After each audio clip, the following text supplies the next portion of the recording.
ከሆነውም አንዳች እንኳን ያለ እርሱ በእርሱ ሕይወት ነበረች፣ ሕይወትም የሰው ብርሃን በጨለማ ይበራል፣ ጨለማም አላሸነፈውም። ክብር ሁሉ ለእግዚአብሔር ይሁን። አባቶ እናመሰግናለን፣ በዚህ ስላለ ተመስገን። ካንተ የተነሳ አንዳች ስለምንቀበል እናከብራለን። የቃል ፍቺ ሕፃናትን አስተዋይ ያደርጋል እንደተባለ ዛሬ ማስተዋል ይሁን። አይኖቻችን ይከፈቱ፣ ለቃል መማረክ ይሁንልን። በቃል ብርሃን መሄድ እንድንችል እርዳን። በነገር ሁሉ ከፍ እናደርጋለን በኢየሱስ ስም አሜን። ሃሌሉያ። መጽሐፍ ሲናገር እንግዲህ ሁሉ በእርሱ ምን ሆነ? ከሆነውም አንዳች ያለ እርሱ የሆነው ነገር ሁሉ የሆነው ከእርሱ ነው ይልና ይህንን ነገር ለመረዳት ደግሞ ወደ ዘፍጥረት ሄደን ስናይ ዘፍጥረት መጽሐፍ ቅዱስ የ5 ቀን ፍጥረታትን እግዚአብሔር ከፈጠረ በኋላ 4 ቀን ከፈጠረ በኋላ በፍጥረቱ መካከል ደግሞ ይችን ፕላኔት ሲፈጥራት በመጨረሻ ልክ ሲመለከት መጽሐፍ ምን ይላል? በውሃው ላይ ይላል ጨለማ ምን ሆነ ነበር? ሰፎ ነበር። ከዛ የተነሳ ደግሞ ምድር ቅርጽ አልባ ነበረች። ሁሉ ነገር ብልሽት ብሎ ነበር። ከምን የተነሳ ነው ስንል ከጨለማው የተነሳ። ጨለማ ባለበት ስፍራ ሁሉ ነገር አያምርም። ነገር ግን እግዚአብሔር አየና ብርሃን ይሁን አለ። ኢየሱስ ጌታ ነው። ከዛ ብርሃን ሆነ ይላል። ልክ ብርሃን ሲሆን ቀጥሎ የምናየው ነገር ምንድነው? እግዚአብሔር የፈጠረውን ነገር ሁሉ አየ፣ ሁሉም መልካም ሆነ። ሃሌሉያ አሜን። ከብርሃን ቀጥሎ መልካም ይሆናል። አሜን። ብርሃን ባለበት መልካም ብቻ ይሆናል። አሜን። ጨለማ ባለበት ስፍራ ሁሉ ነገር ሁሉ የተበላሸ ነው። ስለዚህ ነው እግዚአብሔር ጨለማን አጥፍቶ በብርሃን አማካኝነት ነገሮችን ሁሉ ወደ ውበት ቀየራቸው። አሜን። ወደ መልካም ነገር ቀየራቸው። አሜን። ስለዚህ መልካም ነገር ከመምጣቱ በፊት እግዚአብሔር ተመልክቶ ብርሃን ነው የላከው። ለዚህ ነው ቅድም አሁን ያነበብነው ዮሐንስ ወንጌል ላይ ሲናገር በእርሱ ሕይወት ነበረች ይላል። ለምን?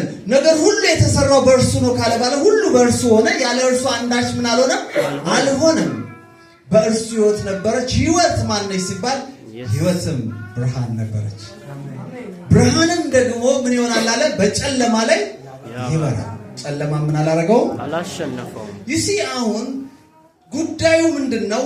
በጨለማና በብርሃን መካከል ያለውን ነገር ስታዩ ጨለማ የነገሮች የመበላሸት፣ የነገሮች ዝብርቅርቅ የመውጣት፣ የነገሮች ሁሉ አለመሳካት ምንጭ ሆኖ ይገለጣል። በተቃራኒው ደግሞ ብርሃን ባለበት እነዛ ነገሮች ሁሉ ይጠፋሉ። አሜን። ኢየሱስ ጌታ ነው። አሜን። ምስቅልቅሉ የወጣ ነገር ወደ አንተ ሲመጣ የምትጠራው አንድ ነገር ነው፣ ብርሃን ይሆንብሃል። አሜን። ብርሃን ስትጠራ ጨለማው ከቤት ይወገዳል። አሜን። ጨለማው ካንተ ዘንድ ይርቃል። አሜን። ስለዚህ እግዚአብሔር ጨለማውን አጥፍቶ ብርሃን አድርጎ ሁሉ መልካም እንደሆነ ካሳየ በኋላ ሰውን ፈጠረው። ሰውን ሲፈጥረው መጽሐፍ ሲናገር እንደዚህ ይላል፣ ሰውን በመልካችን እንፍጠር ካለ በኋላ ምድርንም ምን ያርጓት አለ? ይግዟት። ከዛ በኋላ ለአዳም የተሰጠውን አደራ ስታዩ ምድርን ምን አርጋት? አበጃት፣ ጠብቃት። ከማን ነው የምትጠበቀው? ምክንያቱም እግዚአብሔር ብርሃን ከመግለጡ በፊት ከጨለማ የተነሳ ምድር ቅርጽ አልባ፣ ምድር የተጎሳቆለች፣ ምድር ነገር አልባ የሌለባት ባዶ ምድረ በዳ ነበረች። እግዚአብሔር ነገሩን ካበጃጀው በኋላ አንድን ሰው ግን ሾመው። ሲሾመው ግን የሾመው ፉሊ በአውቶሪቲ ነው። ምክንያቱም እዚህ ያለው ጨለማ በሰው ኃይል፣ በሰው አቅም፣ በሰው ጥበብና በሰው ዕውቀት የሚወገድ ስላልሆነ እግዚአብሔር አይታችሁ እንደሆነ ለአዳም የሰጠው ፉል ሪስፖንስ ምድርን አለ ግዛት። ለምን? አዳምም ከኛ እንደ አንዱ ሆነ ይልና ግን ሲናገር ለአዳም የሰጠው ምንድነው? መንፈሱን ካደረገበት በኋላ ምድርን አስተዳድራት፣ ምድርን ግዛት፣ ደግሞ ምድርን ጠብቃት። ከምን? ከክፉ ከጨለማ። ለምን? ሕይወት ያለበት ነገር ወደ ምድር መጥቷል። ሕይወት ያለበትን ነገር ሊያጠፋ ደግሞ አለ ክፉ፣ አለፈ ጨለማ። ከዛ የተነሳ እግዚአብሔር ምን አለው? ያንን ስልጣን፣ ያንን ኃይል፣ ያንን ፍቃድ ሰጠውና ምድርን ምን አርጋት? ከጨለማ ጠብቃት። ለዚህ ነው እኮ አዳም በበላ ጊዜ ትሞታለህ ምናምን ሲባል ሰዎች ሲያዩት አዳም ሲመላለስ ነው። ነገር ግን ሕይወት ከሱ ተወስዷል። ሞት የሚባለው ነገር መጨረሻው ሳይሆን የመጨረሻው ጅማሬ በአዳም ላይ ተከናውኖ ነበር። ጨለማ ባለበት ሞት ይቀጥላል። ጨለማ ባለበት ሁሉ ጊዜ ሕይወት የሚባለው ነገር ምን ይሆናል? ይዘበራረቃል። እስቲ ኢዮብ መጽሐፍ ላይ እንሂድና ስለዚህ ጨለማ ነኝ። ኢዮብ ምዕራፍ 18 ላይ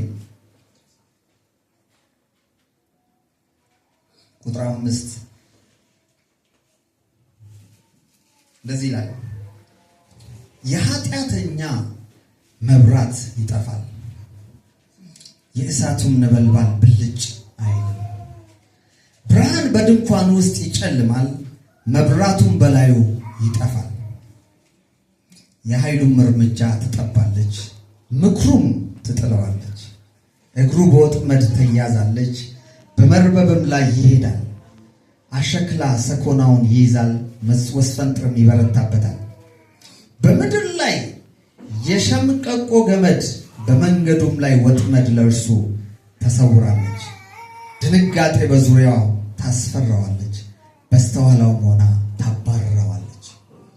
ሲጀምር የኃጢአተኛ ብሎ ምንድነው? መብራቱም ይሆናል ይጠፋል። ከዚህ በኋላ ያሉት ነገሮች የሚሆኑት መብራቱ ሲጠፋ፣ መብራት ሲጠፋ ቀጥሎ በጨለማው ሁኔታው ሲሆን ምን ይላል? ከኋላው ከፊቱም ምንድነው ያለ? አንደኛ እርምጃው ትጠባለች። እያንዳንዱ እንቅስቃሴውን ስታዩ ምን አለበት ይላል? መጥበብ አለበት። በእርምጃው መካከል ሁልጊዜ ወጥመድ አለ። ሲጨርስም ደግሞ ምን? አሸክላ ሰኮናውን ይዛል፣ ወስፈንጥርም ይበረታበታል። በምድር ላይ የሸምቀቆ ገመድ፣ በመንገዱም ላይ ወጥመድ ለእርሱ ተሰውራለች። መብራት ከጠፋ በኋላ በመንገድ ላይ እንደ ድንገት የሚመጣ ወጥመድ፣ ጨለማ፣ እነዚህ ሁሉ ነገሮች ምን ያደርጉታል ይላል? የሰውየውን እርምጃ ይይዙታል። ኃጢአተኛው ከኃጢአተኛው መጀመር። ለዛ ነው አዳም ሞት ወደ ቤቱ ሲመጣ መብራት ብርሃን የሚባለው ነገር ነው ከሱ የተወሰደ። እያንዳንዱ መንገድ ላይ ወጥመድ አለ፣ በፊቱም በኋላውም ምን አለ ይላል። ለዚህ ነው ጨለማ ሁልጊዜ ምን አለ? ምንጩ፣ የጨለማ ምንጭ ባለበት ስፍራ የሚሆኑ ነገሮች አሉ። የምታዩቸው በምድር ላይ ያሉ መጥፎ ነገሮች ሁሉ ከጨለማ የተነሳ የሚሆኑ ናቸው። ብርሃን ሲመጣ ግን ይወገዳል። ብርሃን በጨለማ ላይ ይበራል። ጨለማው ምን አላደረገውም? አላሸነፈውም። ኢየሱስ ጌታ ነው። ምክንያቱም የእግዚአብሔር ብርሃን የበራላቸው፣ ነገራቸው ሁሉ ከእግዚአብሔር የሆነ፣ ጨለማውን አሸንፈው የሄዱ በነገሮቻቸው ሁሉ ድልን ይቆናጸፋሉ። አሜን። ከፊታቸው ክብር አለ። አሜን። በድንገት የሚያገኛቸው ኃይል ብቻ ነው።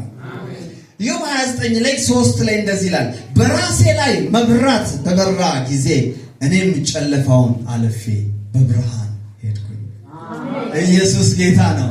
the only solution ያለው በጨለማ በተለያየ ወጥመድ ውስጥ ያለ ሰው አንድ ሰው በላዩ ላይ ብርሃን ሲመጣ ጨለማውን አልፎት ይሄዳል። አሜን። ለጨለማ መፍትሄው ያንተ ትግል አይደለም። ለጨለማ መፍትሄው ያንተ ጥበብ አይደለም። ለጨለማ መፍትሄ እግዚአብሔር ከሰማይ አዘጋጅቷል። አሜን። ብርሃን የተባለው ሲመጣ፣ ብርሃን በላይ ላይ ሲሆን፣ ጨለማ ውስጥ ሆነ አይደለም የምትንገዳገደው፣ ጨለማ ውስጥ ሆነ አይደለም የምትመላለሰው። ጨለማውን አልፈ በብርሃን ትሄዳለህ። በብርሃን በምትሄድበት ስፍራ ሁሉ ክብር ያገኘሃል። ላንተ ሰርፕራይዝ የሚሆነው፣ ላንተ ከፊት የሚያገኘው ሁሉ ክብር ብቻ ይሆናል። ብርሃን መጥቷል። ብርሃን በመጣ ጊዜ ላይ ነገር ሁሉ የተሰራበት፣ የነገር ውበት የተገለጠበት፣ የነገር ማማር ሁሉ የመጣበት ያ ድንቅ የሆነው ብርሃን እሱ ወደ ቤት ሲገባ በድንኳን እልልታ ይሆናል። በድንኳን ክብር ይሆናል። በሽተኛ በቤት አይገኝም። ድሆች በቤት አይገኝም። እጅ ሲዘረጋ ለብዙዎች ይደርሳል። ሰው በዘመኑ ሁሉ በራሱ ይታገላል። ሰው በዘመኑ ሁሉ በተለያየ ነገር ይሄዳል። ነገር ግን ከሰማይ የሆነ ክብር ሲያገኝ ከሰማይ የሆነ ብርሃን ሲያገኝ በጠላቶች መካከል ታልፋለህ። ወጥመድ አይዝህም። ጠላት ያቀደብህ ዕቅድ አይዝህም። ምርኮኛ ልትሆን አትችልም። ጠላቶች ይከቡሃል፣ ግን ይሰነካከላሉ። ወደ አንተ ጦር ይዘው ይመጣሉ፣ ነገር ግን አንተ ታመልጣለህ። በጠላት አትያዝም። ብርሃን ነው መፍትሄው። ብርሃን ሲመጣ መጽሐፍ ሲናገር በመከራ ወቅት በነበሩ ጊዜ እግዚአብሔር ለሰለሞን ምን አደረገላል? ጥበብን ሲሰጠው መጽሐፍ ስለ ሰለሞን ሲናገር በሰለሞን ጊዜ ይላል የእግዚአብሔር ጥበብ በላዩ በወደቀ ጊዜ በጥበቡ መራመድ ሲጀምር በሱ ዘመን ይላል ወርቅ እንደ ድንጋይ ይቆጠር ነበር። በቤት ብርሃን ሲገባ መብዛት ይሆንልሃል። ክብር ይሆንልሃል። ኃይል ይገለጣል። ካንተ እየወጣ ለሌሎች ይተርፋል። ለብዙዎች መቆረስ ትችላለህ። ለብዙዎች ሸክም አትሆንም፣ ግን ትቆረሳለህ። ለብዙዎች ረዳት ትሆናለህ። ምክንያቱም አንተ ላይ ብርሃን አለ።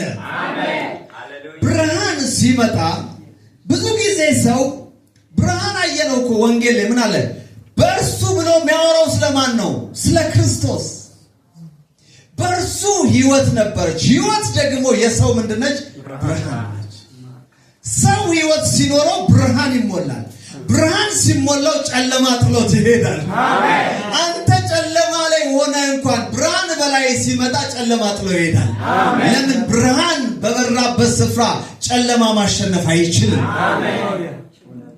አይችልም። ስለዚህ መብራት በላይ ላይ በመጣ ጊዜ ጨለማውን አልፌ በብርሃን የሄድኩ ጊዜ አለ። ከዛ ምንድነው የሚለው? ሁሉን የሚችል አምላክ ከኔ ጋር ገና ሳለ ልጆቼ በዙሪያዬ ሳሉ ይልና መንገዴ በቅቤ ይታጠብ በነበረ ጊዜ ድንጋይ የዘይት ፈሳሽ ያፈስልኝ ነበር። ብርሃን ሲመጣ ጨለማውን ጥሎት ሄደ። ሰውየው ጨለማውን ጥሎት ከሄደ በኋላ በመንገዱ ክብር መገለጥ ጀመረ። በመንገዱ የሚሆኑት ነገሮች ሁሉ ምንድነው? መንገዴ በቅቤ ይታጠብ ነበር፣ አያደክመኝም ነው። የምትሄድበት መንገድ ሁሉ ከብርሃን የተነሳ አያደክምም። እቅድህን ለማድረግ ትበረታለህ። አቅደህ እንደ ሌሎች ይሄ እቅድ አደከመኝ አትልም። በመንገድ የሚያቀልል መልአክ ይወጣል። ኃይልን የሚሰጥ ክብር በላይ ይገለጣል። ጨለማውን እያለፍከው ትሄዳለህ። በመንገድ የሚመጣ ወጥመድ አይዝህም። መንገድ ሁሉ ይቀየራል። አንድ በጨለማ የተቀመጠ ሰው፣ በብዙ ምሬትና በብዙ ሐዘን ያለ ሰው፣ በብዙ ጉዳዮቹ ላይ ነገሩ ይጀምራል፣ ይሄዳል፣ ደረስኩ ሲል ይመጣል። እነዚህ ሁሉ የሚሆኑበት ሰው አንድ ቀን ግን ብርሃን ወደ ቤት ሲመጣ፣ አንድ ከላይ ብርሃን ሲሆንልህ፣ ዛሬ ነግራችኋለሁ። ኢየሱስ ክርስቶስን የምታውቁ ሰዎች ከሰማይ ብርሃን ለእናንተ መጥቶላችኋል። አንዳንዱ ብርሃኑ በላዩ ወድቋል፣ ነገር ግን የለመደው ስፍራ ቁጭ ብሏል። ዛሬ ግን ትወጣለህ። ዛሬ ግን ጨለማውን ጥለህ ትሄዳለህ። ከኑሮ ከልምምድ ትወጣለህ። ምክንያቱም አንዳንድ ጊዜ ከተረት ሁሉ ጀምሮ ስታዩት ምን ይላል? ከማላውቀው መልአክ ሰይጣን ይሻላል እያሉ ሰዎች በድሮ ኑሯቸው ይኖራሉ። ዛሬ ግን እነግርሃለሁ፣ ከብርሃኑ የተነሳ ጨለማውን ጥለህ ትሄዳለህ። ወደ ብርሃን በብርሃን ትራመዳለህ። በብርሃን እየሄድክ ነገርን የሚያቀል መልአክ ባንተ ላይ ይሆናል። ኃይል ባንተ ላይ ይመጣል። ጨለማ ውስጥ ሆነ ጥበብን ስትጠቀም፣ ጨለማ ውስጥ ሆነ ስለ ክራይስት ብታወራ፣ ጨለማ ውስጥ ሆነ ለጨለማ መድኃኒቱ አንድ ነው፣ ጥለኸው ትሄዳለህ። ጨለማውን ጥለህ በወጣ ጊዜ የሆነ ነገር ይበራልሃል። አንዳንድ ጊዜ ሰዎች ድንገት ከሆነ ሲስተም ከለመዱት ሲስተም ሲወጡ እኔ እኮ እንዲህ አልተረዳውም ነበር ይላሉ። እውነት ነው። ጨለማ ውስጥ ሆኖ የሚያስረዳ ምንም ነገር የለም። አልፈው ስትሄድ ግን የሆነ ክብር ወደ አንተ ይመጣል። እግዚአብሔር ለአንተ ለዘመናት ሙሉ ሊሰጥ የጓጓለት በእጁ ይዞ የሚጠብቀው ነገር አንተ ጨለማውን ጥለህ ስትሄድ ከክብር ጋር ትገናኛለህ። ከልዑል ጋር ትገናኛለህ። ከራእይ ጋር ትገናኛለህ። የሚቀጥለውን ነገር ታደርግ ዘንድ አቅጣጫ ይኖርሃል። ጳውሎስ ለዚህ ነው እንዲህ ብሎ ተናገረ። አያቸው፣ ፈዘው አያቸው። ነገሩን እንዳልገባቸው ባየ ጊዜ ምንድን ነው ተናገረ? የመጠራታችሁ ሚስጥር ታላቅነቱን ታውቁ ዘንድ አለ አይኖቻችሁ ይበሩ ዘንድ እኔ ጸልያለሁ። አሜን። ምክንያቱም የምናገረው ነገር ካልጠቀማችሁ ምንም ጥቅም የለውም። የሆነ ስፍራ እንደዚህ ብሎት ነገር የሰሙት ቃል ከሰሚዎች ጋር ስላልተዋሃደ አልጠቀማቸውም። የሚጠቅም ቃል ተነግሯል፣ ነገር ግን በጨለማ ተይዘዋል። ነገር ግን አንድ ቀን አይኖቻቸው ሲከፈቱ ጨለማውን ጥለው ሲሄዱት ከራያቸው ጋር ይገናኛሉ። አሜን። ከዴስቲኒያቸው ጋር ይገናኛሉ። እግዚአብሔር ካስቀመጠላቸው ድል ፈንታ ጋር ይገናኛሉ። አሜን። አንዳንድ ጊዜ በረከቶቻችን ሩቅ ይመስለንና ከሩቅ እናያለን። እግዚአብሔር ግን አጠገብ ያፈልቀዋል። አይን በተከፈተ ጊዜ አጠገብ ያፈልቀዋል። ምክንያቱም መድኃኒት የሆነውን ልዑል አግኝተዋል። ብርሃን የሆነው ኢየሱስ ክርስቶስ አንተ ውስጥ መጥቷል። አንድ ነገር ነው ያደረገው። ሲያየው ውሃ ላይ የፈሰሰው ጨለማ ምን ያደርግ ነበር ይላል? ምድርን ቅርጽ አልባ አድርጎ ምድርን ሁሉ ማትመች አድርጎ የተለያየ መከራ የበዛባት አድርጎ እያለ እግዚአብሔር ግን ብርሃን ይሆናል። አሜን። እግዚአብሔር ግን ብርሃን ተናገረ። አሜን። ለጨለማ እግዚአብሔር ብርሃንን ያመጣል። አሜን። ለጨለማሽ እግዚአብሔር ብርሃንን ተናግሯል። አሜን። ብርሃን እንደገባ ስታው ቀጥሎ አውቶሪቲ ተጠቀማል። አሜን። ጨለማ ምክንያቱም ራሱን ጉልበቱን ነው የሚሰጠው። ጨለማ አይታችሁ እንደሆነ ጉልበቱ ልክ አሁን ብርሃን የሆነ ይሄን መብራት ብናጠፋው ጨለማ ነው የሚለው። ከዛ በኋላ የጨለማ ውጤት ሲገለጥ ሰው ማየት ያቅተዋል። ሰው ማየት ያቅተዋል። ሰው ማየት ባቃተው ጊዜ ሲናገር እኮ በጣም በግብጽ ላይ የመጣውን ጨለማ አስቡት። ወንድም ወንድሙን ይላል። ሰው አጠገቡ ያለውን ሰው እንኳን ምን ማድረግ አይችልም። ለምን? ከጨለማው የተነሳ ሰው ተነስቶ አንድ እርምጃ እንዳይሄድ ድቅድቅ ጨለማ በላይ ነበር። በእስራኤል መንገድ ግን ብርሃን ነበር። አሜን። እነሱ በቀን ብርሃን ሲመላለሱ፣ በጠላት መንደር ግን ምን ነበር? ጨለማ ነበር። የጨለማውን ግዝፈት ሳይል አንዱ ከአንዱ ጋር ኮሙኒኬት እንዳያደርግ፣ አንዱ ከአንዱ ጋር እንዳይታይ ዙሪያቸው ሁሉ ምን ሆኗል? በጨለማ። ጨለማ ሲገለጥ በህይወት ማየት አትችልም። እነዚህ ሰዎች አይታችሁ እንደሆነ በፍርሃትና ድንጋጤ ውስጥ ሆነው ስታዩቸው የምትሏቸውን አይሰሙም። ተስፋ በመቁረጥ ጨልሟል። ይህንን መፍትሄ ሁሉ ስትሰጧቸው አያዳምጡም፣ አይሰሙም። ጆሮአቸው ተደፍኗል፣ አይኖቻቸው አያይም። ለምን? ጨለማ በህይወታቸው ላይ እየሰራ ስለሆነ። ጨለማ እየሰራ መሆኑን የምታዩት ነገር መዘበራረቅ ይጀምራል። ነገር እንዳሰባችሁት ሳይሆን ካሰባችሁት ውጭ መሄድ ይጀምራል። ብርሃን መጠቀም ስትጀምር ካጠገብ ጨለማው ይጠፋል። አሜን። በዙሪያ ያለውን ነገር አጥርተህ ማየት ትችላለህ። አሜን። ጨለማ ግን እያለ ውስብስብ ነገር በሆነበት ስፍራ ላይ ሁሉ የገዛ እርምጃ ይጥላል። እርምጃው ይጠብበታል። ስላላቀደ አይደለም። አንዳንድ ሰዎች ትጋት አላቸው፣ ነገር ግን ብርሃን የላቸው። አንዳንድ ሰዎች ከመጠን በላይ ይተጋሉ፣ ነገር ግን አይሳካላቸው። ለምን ካላችሁ ጨለማ ዙሪያቸውን ምን አድርጎ ነው? ይሰራሉ፣ ነገር ይገለበጣል። ይሰራሉ፣ ነገር ይሰራሉ፣ እጃቸው ላይ ያለው ነገር ይበተናል። ሁሉ ነገር የጨለማ ውጤት በላያቸው ይገለጣል። ነገር ግን ብርሃን ሲመጣ ጨለማውን ጥላት ይሄዳል። አሜን። ክብር በመንገድ መገለጥ ይጀምራል። አሜን። ኃይልህን ማየት ትጀምራለህ። አሜን። የሥራን ውጤት ማየት ትጀምራለህ። አሜን። ወደ ከተማ በር በወጣው ጊዜ፣ በአደባባይ ወንበሬን ባኖርኩ ጊዜ ጎበዛዝት እኔን አይተው ተሸሸጉ። ሽማግሎችም ተነስተው ቆሙ፣ አለቆችም ከመናገር ዝም አሉ። እጃቸውንም በአፋቸው ላይ ጫኑ። የታላላቆች ድምፅ አረመመ፣ ምላሳቸውም ተጣጋ ይላል። የሰማችኝ ጆሮ አሞገሰችኝ፣ ያየችኝም ዓይን መሰከረችልኝ። ኢየሱስ ጌታ ነው። ጥበብ በላይ ሲወድቅ ምክረ ግሩም ይሆናል፣ ምክረ ኃያል ይሆናል። ስለ ኢየሱስ መጽሐፍ ቅዱስ ሲናገር ምን ይላል? ድንቅ መካር፣ ኃያል አምላክ፣ የሰላም አለቃ፣ ሁሉን ይዞ የተገለጠ የብርሃን አባት ኢየሱስ ወደ ቤታችሁ መጥቷል። ወደ ኑሯችሁ መጥቷል። ኑሯችሁን የሚቀይር የክብር አምላክ እግዚአብሔር ወደ እናንተ መጥቷል። አንተን መንገድህን ጥበብን ሳይሆን ብርሃኑን ስታይ ጨለማውን አልፈው ትሄዳለህ። ህይወትህ ይቀየራል። እግዚአብሔር ያለልህ ነገር ሁሉ በእጅ መያዝ ትጀምራለህ። ለምን? መንገድህ ተቀይሯል። ያንተ መንገድ ከክብር ወደ ክብር ነው። ከክብር ወደ ክብር ነው። from glory to glory ሕይወት ባንተ ላይ ይበዛል። ሌባው በዘመን በተመላለሰበት መንገድ ሁሉ ክራይስት ሲገባ ሕይወትን ይዞ ይመጣል። ሕይወትን ያበዛልሃል። ነገርህን ይቀይረዋል። ቋንቋህን ይቀይረዋል። አዋጅህን ይቀይረዋል። የአፍ ቃል ሳይቀር ይቀየራል። ጥበብን ይሞላብሃል። በሱ ሕይወት ነበረች። ለዚህ ነው ዮሐንስ ወንጌል 10 ላይ ሲናገር እሱ ይላል ምን አለ? ሌባው ሊሰርቅ ሊያርድ ካለ በኋላ እኔ ግን አለ ሕይወት እንዲሆንላችሁ እንዲበዛላችሁ መጣሁ። የሕይወት ምንጭ ኢየሱስ፣ የሕይወት ምንጭ ኢየሱስ ወደ ቤትሽ መጥቷል። እሱ ገባ ማለት ብርሃን ከቤትሽ ይወጣል። ብርሃን ከቤት ይወጣል። የጨለማውን ትርጉም የገባቸው ሰዎች ብርሃን በመጣ ጊዜ ኑሯቸው የተአምራት ይሆናል። አሜን። ያንዳንዱ ቀን ክብር ማየት ይጀምራሉ። አሜን። ያንዳንዱ ቀን ኃይል በእነሱ ይሆናል። አሜን። ለጨለማ መፍትሄው ጩኸት አይደለም። ለጨለማ መፍትሄው ብርሃን ብቻ ነው። አሜን። ይሄ ችግረኛ ጮኸ። እግዚአብሔር ምን አደረገው? የጮኸው ወደ እግዚአብሔር ስለሆነ እንጂ ጩኸቱ ግን ወደ ተራራ ቢሆን ልክ መዝሙረኛው እንደተናገረው ዓይኖቼን ወደ ተራሮች አነሳው፣ ረዳቴ ከወዴት ይመጣል? ረዳቴ ግን ሰማይና ምድርን ከፈጠረ ከእግዚአብሔር ዘንድ ነው። ኢየሱስ ክርስቶስ ጌታ ነው። ወደ ተራራ ስታነሳ አይደለም ጨለማው የሚነሳው።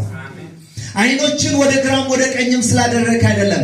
ነገር ግን በብርሃን ጨለማ የጠፋበት የሕይወት ስርዓት የተዘረጋበት ሁሉ በእርሱ የሆነ ኢየሱስ ክርስቶስ ወደ ቤት ሲገባ አሜን አሜን አሜን አሜን አሜን ሕይወት ይሆንልሃል። አሜን። ብርሃን ይሆንልሃል።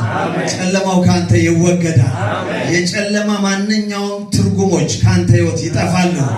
ጨለማ በሰው ልጅ ሲመጣ በቤቱ ይላል ብልጭ አይልም። መብራቱ ትጠፋለች። መብራቱ ምን አትሆንም? ጥፍትነች ብልጭ እንኳን አትልም ይላል። ያ ማለት ምንድነው? የሆነ ነገር ይዛለው ሲል በላዩ ላይ ራስ ምናል ይጠፋል።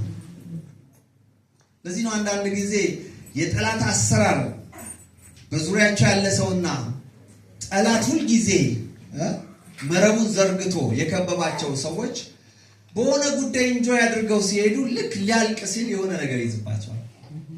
አያውቁትም። እስኪያልቅ ድረስ ሄዳችሁ ዘዳግም 28 ላይ ከ15 ጀምሮ ያለውን የመርገምን ውጤት ስታዩት ቤት ትሰራለህ ይላል፣ ግን አትኖርበትም። ጮኛ ታጫለህ ግን አለ ግን አታገባትም ይላል። መሬት የፈለከው ነገር ይሆናል ትይዘዋለህ አለ፣ ግን ጥቅሙ ሲመጣ አትጠቀምም። ለምን? ምን አለ? የጨለማ ውጤት የመርገም ውጤት ዙሪያው ላይ አለ። እግዚአብሔር ግን ጣልቃ ሲገባ ብርሃን ይልካል። አሜን። ከቤት ያለውን ጨለማ ያስወግደዋል። አሜን። ማንኛውም በቤት ያለ ከዘመናት ሙሉ የተለቀመ ባለ ዕውቀት የመጡ መርገሞች ሁሉ ይሰበራሉ። አሜን። ብርሃን ከመጣ በኋላ መርገም አይሰራም። አሜን። ሟርት በክርስቲያን ላይ አይሰራም። አሜን። ሟርት እኮ እየሰራ ቀጥሏል ጨለማ ባለበት ጊዜ። ብርሃን ግን ሲታወጅ፣ ብርሃን ግን በቤት ሲመጣ የጨለማውን ትርጉም ያጠፋዋል። አሜን። ኢየሱስ ጌታ ነው። አሜን። የኃጢአተኛ መብራት ትጠፋለች እኮ። ማን ነው ኃጢአተኛ? ብዙ ጊዜ ኃጢአተኛው ሲባል የተለያየ ትርጉም ሰጥተን ምናለን። ኃጢአተኛ ማለት ያለ ክርስቶስ የሆነ። ምክንያቱም መጽሐፍ ስለ ጻድቁ ሲናገር ጻድቅ 7 ጊዜ ይወድቃል፣ 7 ጊዜ ምን ይሆናል? ሁል ጊዜ ምን አለው? ተስፋ አለው። ክራይስት ያለው ሰው በደከመ ጊዜ ድካሙን የሚያበረታለት፣ በደከመ ጊዜ ከድካሙ የሚያነጻው የጸጋን ጉልበት የሚሰጥ እግዚአብሔር በሕይወቱ ላይ ይገለጣል። አሜን። ኃጢአተኛ ግን ከክርስቶስ ውጭ ነው። በወጥመድ ምንድነው? ተከቧል። በቤቱ ያለ ብርሃን እንኳን መብራት እንኳን ትጠፋለች ይላል። ኢየሱስ ያለው ግን ተስፋ አለ። አሜን። አንዳንድ ሰዎች ክርስቶስንም ይዘው ባለማወቅ፣ ለዚህ ከሆነ ባለማወቅ ወራት በተመላለሳችሁ እያለ ጳውሎስ ከዛ ነገር ሊያወጣቸው የሚፈልገው ምንድነው? ባለማወቅ ወራት የምንመላለስበት ነገር ሁሉ መብት ኖሮን ነገር ግን ከመብት ውጭ መሆን። ለዚህ ነው እኮ ሕፃኑ አለ የሁሉ ጌታ ቢሆን ሕፃን ባለበት ወራት ከቶ ከባሪያ ምን አይሆንም አይሻልም። ነገር ግን ይላል የሆነ ቀን አይኑ ሲከፈት የሆነ ቀን አይኑ ሲበራለት የሁሉ ጌታ የሆነ ነገር ግን ሕፃን ሆኖ ሳለ ሲል ጊዜ ኃላፊነት ባልገባው ወራት ሁሉ በጨለማው ተስፋ እያደረገ የሚኖርበት ዘመን ሊሆን ይችላል። አንድ ቀን ግን አይኑ ሲከፈት፣ አንድ ቀን ግን ሲበራለት፣ አንድ ቀን ግን ማቹር ሲያደርግ፣ አንድ ቀን ግን እውነት የገባው ቀን መራመድ ይጀምራል። መብራት ሲመጣ እኔም ጨለማውን አልፌ በብርሃን በሄድኩ ጊዜ ጨለማን አልፈ ቀጥሎ የምትሄድበት መንገድ በብርሃን ሲሆን ወደ ክብር ነው የሚወስድህ። ወደ ኃይል ነው የሚወስድህ። ወደ ሰፊ ስፍራ ትወሰዳለህ። ከመቆጠብ ዓለም ትወጣለህ። ሊሚቴሽን ካንተ ህይወት ይሻላል። አሜን ሃሌሉያ። ገደብ የሚፈርሰው በብርሃን ነው። ኃጢአት የሚወገደው በብርሃን ነው። ብርሃን ኢየሱስ ክርስቶስ ነው። ኢየሱስ ሁሉ በሁሉ ነው። እሱ ሲመጣ ቤት ላይ ብርሃን ነው የመጣው። መንዝሮ መጠቀም ግን የኛ ዕውቀትን ይፈልጋል። ለዚህ ነው እኮ እግዚአብሔር ኢየሱስ ክርስቶስ ስለምን ወደ እኔ ትጮኻለህ ስለምን እያለ የሚያወራል። እሱ በቤት ሲመጣ ፉሊ የሆነ አውቶሪቲ ነው የሚሰጠው። ምክንያቱም በምድር ላይ ምን አድርገላል? ምድርን ጠብቃት ብሎም ያለ ዶሚኒየን አድርገላል። ጠላትን አስገዛው ሁሉ ይላል። ለምን? የማስገዛት ጉልበት እሱ ላይ ነበር። ስላላወቀ ነው እንጂ በላዩ ላይ ሹመቱ አለ። ዛሬም እነግራቸዋለሁ ብዙ ክርስቲያኖች ስልጣናቸውን ካለማወቅ የተነሳ ሸንጋዩ በቤታቸው ይመላለሳል። አሁን ስልጣን የለውም በእነሱ ላይ ግን ምንድነው ይላል? ሸንጋይ ማለት ይሸነግልሃል እንጂ ምኗ መብቱ ከሱ ተወስዷል። ስልጣኑ ከሱ ተወስዷል። አውቶሪቲ የለውም። በፊት እንደ አመድ ነው። አሜን። እግዚአብሔር ጠላትን ከእግር በታች ጥሎልሃል። ግን አንዳንድ ሰው ጠላት ከእግሩ በታች ሆኖ ታች ሆኖ ምን ይለዋል? እንደዚህ ነው እንደዛ ነው እያለ በሽንገላ የተለያዩ የከበሩ የሃይማኖት ቃሎች እየተናገረ ከብርሃን ዓለም ሊያወጣ በጨለማ እሱ በሚሰራበት ነገር ሊያመላለስ በተለያየ ቋንቋ ይናገራል። አዎ ሰው ነኝ እኔ፣ ደካማ ነኝ እኔ፣ ከንቱ ነኝ እኔ ምናምን እያልክ ወደ ጨለማ ቀጥሎ ይወስዳል። አንድ ቀን ግን መጽሐፍ እንደሚል ደካማው ብርቱ ነኝ ይበል ሲል በድካም ባየው ጊዜ በብርታት ስትነሳ ፉሊ አውቶሪቲ ስትጠቀም ጠላት ካንተ ቤት ይሸሻል። አሜን። ኢየሱስ ጌታ ነው። አሜን። ለአመት ሆኗል በፊት ለሁሉም አይደለም። አንዳንድ ጊዜ እንደ ክርስቲያን ጠላት ሲሰራ በብዙ ቀጥታ ታዩታላችሁ። ምክንያቱም ጦርነት አለ፣ የተለያየ ጭካኔ ነገር ሲሆን ይኸው እየሰራ አይደለ ትላል። አዎ እየሰራ ሊሆን ይችላል። ለማያምኑት ዓለማቸው ላይ ይመላለሳል። አንተ ቤት ግን ብርሃን ገብቷል። አሜን። አንቺ ቤት ግን ብርሃን ገብቷል። ጨለማውን የሚያስወግድ ብርሃን ገብቷል። አንቺ ዓለም ላይ እንዳይዞር ጠላት ተከልክሏል። አሜን። ስለዚህ አሁን ያለብን ምንድነው? አዎ የጨለማ ዓለም ነው፣ የወደቀ ዓለም ነው። በዚህ በክፉ ዓለም እንዴት ነው የምናደርገው? ሰው ጥንቃቄ ያበዛል። ኖ ጥንቃቄ አለ። ብርሃን ተሸክመ ስትሄድ ከወጥመድ ታመልጣለህ። አሜን። ምክንያቱም ድፍረት ክርስቶስ ነው። አሜን። ኃይል ክርስቶስ ነው። አሜን። ነገርን ሁሉ የምታከናወን በክርስቶስ ነው። አሜን። ጠላት ደጅ ከሩቅ ሆኖ የሚያደርገውን ነገር ሁሉ እያየን ምንፈራ ከሆነ እያየን አውቶሪቲያችንን አንጠቀም። ልክ ለአዳም ፉሊ በምድር ላይ አውቶሪቲ እንደሰጠው በክራይስት ሃሌሉያ አይደለም። በምድር ላይ መጽሐፍ ሲናገር በምድር ላይ በሕይወት ይነግሳሉ ይላል አይደል? ክርስቶስ የተቀበሉ መንገስ ብቻ አይደለም፣ ለሚቀጥለው ሕይወት የታጨን እኛ በምድር ላይ የጠላትን ስራ ለማፍረስ ተቀምጠናል። አሜን አሜን። የምናፈርሰው በብርሃኑ አሜን። በራስ ዕውቀት እንድትመጣ ሎጂክ የሚባል ነገር አለ። ምክንያቱም ሎጂክ ታውቃላችኋል፣ አንድ ሲደመር ሁለት፣ አንድ ሲደመር አንድ ሁለት ነው። ሁለት ሲደመር ቀላል የሆኑ ሎጂኮች። መንፈስ ግን ሲመጣብህ ከሎጂክ ያወጣል። አሜን። ምክንያቱም በካልኩሌሽን አይደለም መንፈስ የሚሰራው። መንፈስ በሚልህ መንገድ መራመድ ስትጀምር ጨለማው ከቤት ይወገዳል። አሜን። ኃይል የሰማይ ኃይል ይሆናል። ቋንቋ የሰማይ ቋንቋ ይሆናል። የምትናገረው ነገር ሁሉ አንተ ሲሰራልህ ታገኘዋለህ። ምክንያቱም ከአፍ የሚወጣው ቃል እንደ ሰይፍ ሆኖ ያገለግላል። የጠላትን እቅድ ይበታትነዋል። የጠላትን ምክር ሁሉ ያፈርሰዋል። ይህ ብርሃን ወደኛ መጥቷል። አሜን። ለዚህ እኮ ነው አንተ የምትተኛ ምን አድርግ ክርስቶስም ብርሃን ነው ሁሉ ነገሩ። ለምን ሁሉ የሚሰራበት ሁሉ የሚከናወንበት ጨለማ የተወገደበት ማንኛውም ነገር የሚሰራበት መንገድ ነው ብርሃን። ብርሃን ባለበት ጨለማ ሊኖር አይችልም። ምክንያቱም የብርሃን ትንሽ የለውም። ይህን ጨለማ አጥፍተን ሻማ ብናበራ ትንሽ ትመስላለች፣ ነገር ግን ጨለማውን ታስወግደዋለች። አሜን። ለዚህ ነው እኮ በማለዳ ወደ አንተ የመጣው ጥቂቱ ብርሃን ቀኑን ሙሉ ምን እያደረገ ነው የሚሄደው? እየጨመረ ነው። ሃሌሉያ። ከክብር ወደ ክብር የምትሄድበት መንገድ ተዘርግቷል። አሜን። ከኃይል ወደ ኃይል የምትሄድበት መንገድ ተዘርግቷል። ከትላንት ይልቅ የሚሻል ሕይወት የሰጠ እግዚአብሔር ነገ ወደ ሌላ ክብር ያራምዳል። ክርስቲያን ከፊቱ እንቅፋት ጨለማ የለም። ክብር ግን ከፊቱ አለ። እየቸኮልክ ስትሄድ የምትገባበት ሌላ ክብር አለ። እየፈጠንክ ስትሄድ የምትገባበት ሌላ ነገር አለ።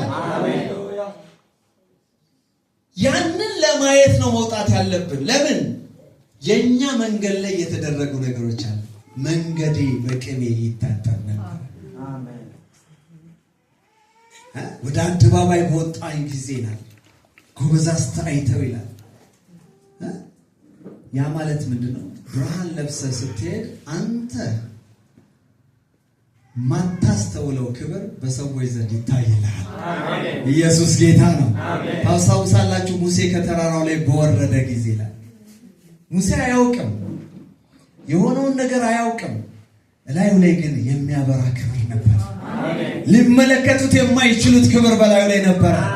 ከአምላክ ጋር አውርቶ በመጣ ጊዜ፣ ከአምላክ ጋር ድምፅ ሰምቶ በመጣ ጊዜ፣ የአምላክ ክብር ባገኘው ጊዜ ወደ ከተማ ሲገባ ምን አሉት? ፊትህን ሸፍን። ሃሌሉያ። የሚያስፈሩ የሚፈሩበት ዘመን ከፊትህ አለ። የሚያስደነግጡ የሚደነግጡበት ዘመን ከፊትህ አለ። የሸሻቸው የሚሸሹበት ነገር አሁን ከፊትህ አለ። በብዙ አቅጣጫ እንዴት ነው መውጣው ባልክበት ጎና ላይ እግዚአብሔር እያበራ ያስኬድሃል። የፈራኸው እንዳይወርስ እግዚአብሔር ከፊት ሆኖ ይቀድምልሃል። በተራመድክበት መጠን ሁሉ የሆኑ ድል ፈንታዎቹ ሲዘረጉ ታያለህ። ዘመንን የሚያለመልም ነገር ከፊትህ ወጥቷል።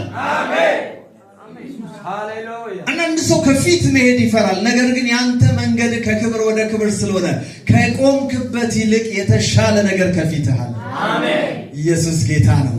እኛ ነገን በናፍቆት እንጠብቃለን። ከነገ ወዲያን እንደዛው እንጠብቃለን። ምክንያቱም ከዛሬ የተሻለ ክብር ነጋችን ላይ ስላለ። ምክንያቱም የመጣው ብርሃን ጨለማውን ለዘላለም ከሕይወታችሁ ያጠፋዋል፣ ያስወግደዋል፣ ሕይወታችሁን የለመለመ ያደርገዋል። በዘመናችሁ ባለቀሳችሁበት ጉዳይ ሁሉ በብርሃኑ አልፎ የሚዳሰስ እንባን የሚያብስ እጅ ይገለጣል። በዛ የሚሆነው ነገር በዚህ ይሆናል። በዛ የሚያደርገው በዚህ መጥቷል። ኢየሱስ ጌታ ነው። እሱ ባለበት ሁሉ እንባ ይታበሳል። እሱ ባለበት ያዘነ ይጽናናል። እሱ ባለበት የሞተው ነገር ሕይወትን ያገኛል። አንዳንድ ጉዳዮች ሞት የምትሏቸው ነገሮች፣ የረሳችሁ የቀባራችኋቸው ነገሮች ሁሉ ብርሃን በቤት ሲመጣ መቃብር ፈንቅለው ይወጣሉ። ተዘጋ ያልከው ነገር መውጣት ይጀምራል። በቃ የኔ ጉዳይ ያልከው በቃ ነገሮች ሁሉ ያልካቸው ነገሮች ሁሉ ቀደም ተከተል ሆነው ሃሌሉያ ወደ አንተ መንገድ ይመጣሉ። እግዚአብሔር ብድራትን የሚከፍል አምላክ ነው። ስለሱ ያደረጋችሁትን ነገር ይረሳ ዘንድ ሰው አይደለም። እናንተ ብርሃኑን ተከተሉት፣ የምትገቡበት ክብር አለ። ለጨለማ እውቀትን ሎጂክ የምታውቀውን ነገር ከመጠቀም ይልቅ ብርሃን ስትጠቀም በቤት ያለ ጨለማ ይወገዳል። አእምሮ ላይ ያለ ያልተፈለጉ ማንኛውም ከእግዚአብሔር ውጭ ሆኑ የተተከሉ ነገሮች ሁሉ መነቀል ይጀምራሉ። ትነቅልና ትተክል ዘንድ እግዚአብሔር ስልጣንን ሰጥቷል። ከብርሃን ጋር የመጣ ክብር አለ። ከብርሃን ጋር የመጣ ስልጣን አለ። ያንን በተጠቀምክ ጊዜ በቃ ስትል የሚበቃ ነገር አለ። አሜን። መጽሐፍ እንደዚህ ይላል፣ ሰው ለጨለማ ፍጻሜን ያደርጋል። አሜን። ሰው ነው የሚያደርገው። እግዚአብሔር ብርሃኑን ልኳል። በክርስቶስ የሚያምኑ ሁሉ በብርሃን ይመላለሱ ዘንድ ብርሃን መጥቷል። አሜን። የመጣውን ብርሃን ግን ተጠቅመው ጨለማን ግን ለማስቆም የሰው ፈቃድ ይፈልጋል። ሰው ለጨለማ ፍጻሜን ያደርጋል። ዛሬ በኢየሱስም እንዲሆንባችኋል። አሜን። የሆነ ጉዳያችሁ ከናንተ ይነሳል። አሜን። ያስለቀሳችሁ ነገር ከላያችሁ ይነሳል። አሜን። የጨለማው ጉዳይ ከላያችሁ ይወሰዳል። አሜን። አንድ ሰው ያመነ ሰው ሃሌሉያ በጸሎት መንፈስ ሆነን ማንኛውም በሕይወታችሁ የሚዘበራረቀው ነገር ዛሬ ያከትምለታል። አሜን። የእግዚአብሔር ብርሃን ወደ ቤታችሁ ይመጣል። አሜን። የእግዚአብሔር ክብር ወደ ቤታችሁ ይመጣል። አሜን። የሰማይ አምላክ እግዚአብሔር ብርሃኑን ወደ ቤታችሁ ልኳል። Yes Lord. Matra agadosh yana. Abadosh agadoga diana mahando. Romas traga diana shero se tragadona mahando. Marudia satragadoga diana mahando. ያደከማችሁ ጉዳይ አለ። ዛሬ በኢየሱስም ትወጡበታላችሁ። ዛሬ ትራመዱበታላችሁ። ዛሬ ትሄዱበታላችሁ። መንገድ አላስኬድ ያለ ማንኛውም ጉዳይ ዛሬ በኢየሱስም ይነደል። አሜን። ራማሃዶ ጋዲያና ቀኝ እጆቻችሁን አንሱ። በናዝሬቱ በጌታ በኢየሱስ አሜን። በሕይወት ላይ እግዚአብሔር ያልጻፈው ማንኛውም ፊደል ከአእምሮ ተወሰደ። አሜን። እግዚአብሔር ያልተከለው በሕይወት ላይ የተተከለ አሜን። አንተን የሚያታግል ነገር ዛሬ በኢየሱስም ተነቀለ። አሜን። በዓይኖች ላይ እንባን የሚያመጣ ሐዘንን የጨመረብህ አሜን። ማንኛውም የጨለማ ምክር ዛሬ በብርሃን ተሻረ። አሜን። ዓይኖችን እንዳያዩ የጋረደ ማንኛውም መጋረጃ ዛሬ በኢየሱስም ተነሳ። አሜን። ክርስቶስ መንገድ ላይ ብርሃን አደረገ። አሜን። ሕይወት ላይ ከፍና ዝቅ የሚል የሚዘበራረቅ ማንኛውም የሕይወት ምዕራፍ አሜን ዛሬ በጌታ በኢየሱስም በብርሃን ተሞላ። አሜን። ጨለማውን የሚያስወግድ ብርሃን በአንተ ላይ ሆነ። አሜን። ሕይወትህን እርምጃህን ያጠበበ በተባለልህ ዕድል ፈንታ ላይ መንጓደድ እንዳይሆንልህ አሜን። በተሰጠ ኃይል መራመድ እንዳይሆንልህ በእግርና በእግር መካከል እየገባ እንቅፋት የሚሆን ማንኛውም የጠላት ምክር ዛሬ በኢየሱስ ስም ፈረሰ። አሜን። ሐሳብን እንዳትጨብጥ የሚያደርግ ሐሳብን የሚበታትን በሐሳብ ላይ እንድትቸገር የሚያደርግ በተለያየ ጉዳይ ላይ ውሳኔዎችን እንዳይጠራ የሚያደርግ ማንኛውም ግርታን የሚፈጥር ስፒሪት በጌታ በኢየሱስም ዛሬ ተመታ። አሜን። በኢየሱስም ተመታ። አሜን። ዓይኖች ተከፈቱ። አሜን። ማየት ሆነልህ። አሜን። ጆሮ ተከፈተ። አሜን። መስማት ሆነልህ። አሜን።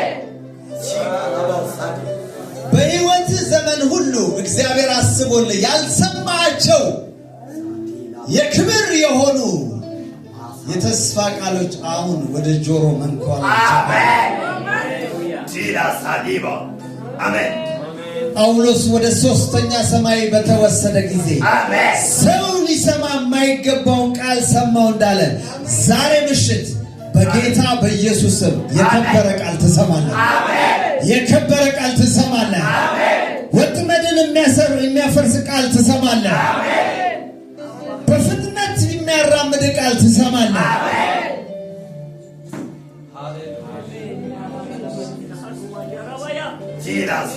ሊሚቴሽን ከአንዳንድ ሰዎች ላይ ተሰበረ። ገደብ ተጣሰ።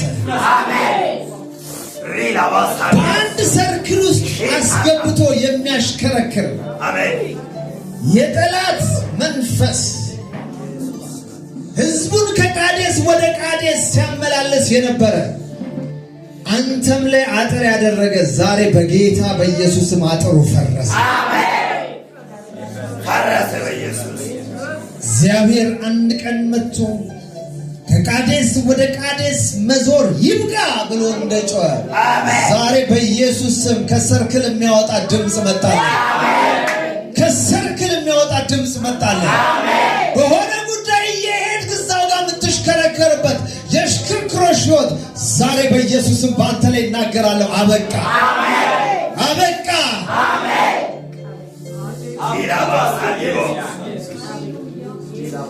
አዲስ በር ተከፈተ። አዲስ በር ተከፈተ። ብዙዎችን ያስፈራ በር ለአንተ በጌታ በኢየሱስ ስም ዛሬ ተከፈተ። እርምጃ ተቀየረ። እርምጃሽ ተቀየረ። በናዝሬቱ በኢየሱስ ስም ከተማው ተቀበለ።